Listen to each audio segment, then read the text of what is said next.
Le flash des biosolutions. Bonjour à tous, c'était une des mesures phares de la Convention citoyenne pour le climat, instaurer une redevance pour les engrais azotés. Le gouvernement reste toutefois extrêmement prudent sur cette question et préfère inscrire dans la loi le principe d'une trajectoire de réduction des émissions liées à l'utilisation des engrais azotés. En effet, il n'envisage l'instauration d'une redevance que dans un deuxième temps, si les résultats ne sont pas au rendez-vous. Pour rappel, le plan climat prévoit notamment de diminuer de 15% les rejets de protoxyde d'azote d'ici à 2030 par rapport à leur niveau de 2015 et de 13% les émissions d'ammoniac. Dans ce cadre-là, des nouveaux biostimulants créés par Agronutrition constituent une alternative payante à tout niveau. Certaines technologies vont permettre notamment d'améliorer l'efficience des apports d'azote au sol faits par les agriculteurs. Les unités seront prioritairement assimilées par le végétal, limitant ainsi la pollution à la fois des ressources en eau mais également de l'air.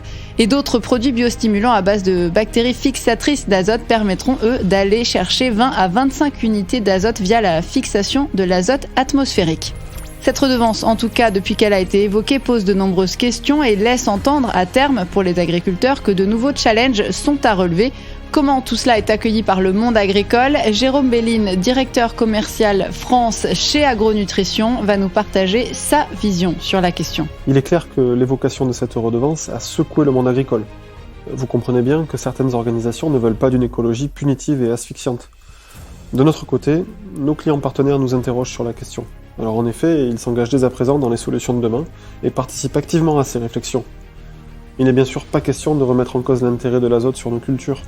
Il s'agit, après l'eau, d'un des éléments clés de la productivité. Ne négligeons pas le fait que la population mondiale augmente et qu'il faut trouver un bon équilibre entre respect de l'environnement et maintien de la productivité. À l'échelle de l'entreprise, je suis fier de voir qu'Agronutrition a investi dans des thématiques de recherche porteuses. Nous sommes en ligne avec les préoccupations actuelles, notamment avec nos biostimulants homologués. Biostimulants qui contribuent à améliorer les efficiences des apports azotés. N'oublions pas qu'Agronutrition a toujours fait du développement durable un pilier fondateur de sa stratégie. Concrètement donc, être en capacité d'améliorer l'efficience des apports azotés au sol, c'est participer à la fois à la protection de l'environnement, mais c'est aussi valoriser les investissements faits par l'agriculteur à l'échelle de la parcelle. S'orienter sur l'utilisation de différents biostimulants à des positionnements précis pour leurs actions spécifiques sur les métabolismes des plantes permettra justement d'atteindre les objectifs environnementaux fixés par le gouvernement. Amylis, Kawa, Azofol, autant de produits que de solutions pour faire face aux enjeux actuels. Camille Cotte est attachée au développement agronomique et marketing. Elle nous explique comment les solutions d'agronutrition et notamment les biostimulants permettent de jouer sur le bilan azoté. Chez Agronutrition, on dispose de différents complexes biostimulants et on s'attache à travailler avec toujours plus de finesse le positionnement de nos produits. Dans le cadre de l'azote, nous avons plusieurs cartes à jouer. Nous pouvons par exemple travailler les activateurs de sol, avant semis et jusqu'au stade juvénile, et je pense là notamment à l'amylis, qui va permettre, grâce aux bactéries fixatrices d'azote, d'aller chercher 20 à 25 unités d'azote, dits naturels, au profit des cultures. Et les bactéries, elles vont nous permettre aussi d'aller immobiliser les nitrates dans les strates superficielles du sol pendant la phase hivernale et du coup nous permettre de limiter la pollution des eaux souterraines.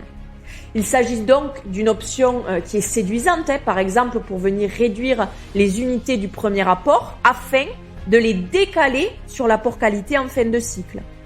On peut même aussi parler des zones vulnérables où là le produit Amylis va nous permettre cette fois-ci de déplafonner la dose X.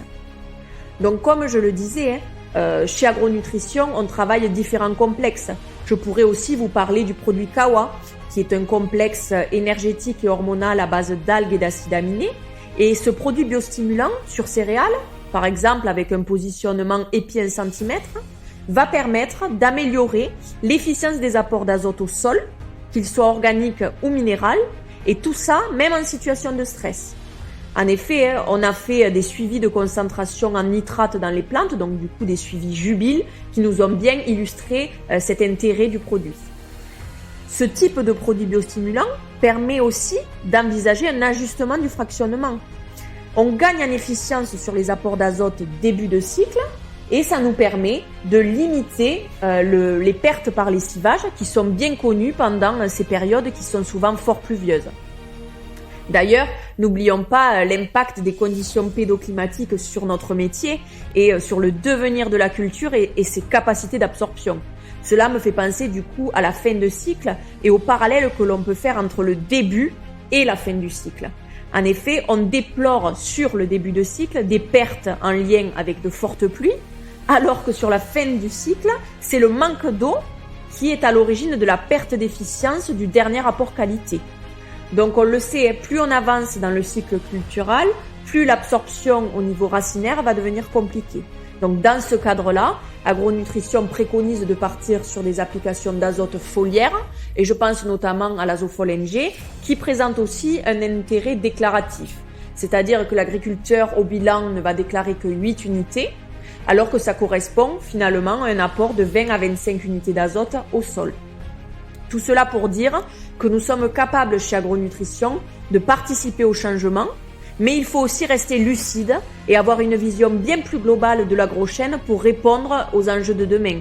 Le travail du sol, les couverts et j'en passe.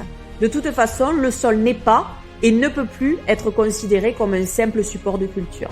L'effet des biostimulants se révèle donc particulièrement adapté à la nécessité d'amélioration de l'efficience des engrais azotés, entre l'activateur de sol Amylis qui va fixer l'azote atmosphérique et favoriser l'implantation, le complexe énergétique et hormonal Kawa qui va agir sur le métabolisme azoté et favoriser la redistribution des éléments nutritifs, et l'Azofol NG, azote foliaire concentré, dont l'absorption foliaire est indépendante de la capacité d'absorption racinaire, et qui permettra de sécuriser le rendement en augmentant la remobilisation de l'azote des feuilles vers le grain et l'assimilation de l'azote du sol. Entre ces 3 produits, tout est là pour répondre aux préoccupations sociétales et environnementales. C'est la fin de ce flash, merci de l'avoir suivi. Vous venez d'écouter le Flash des Biosolutions, un podcast proposé par Agronutrition pour ne rien rater des innovations et des techniques qui feront l'agriculture de demain. Un podcast que vous pouvez liker, partager ou commenter. Rendez-vous au prochain épisode.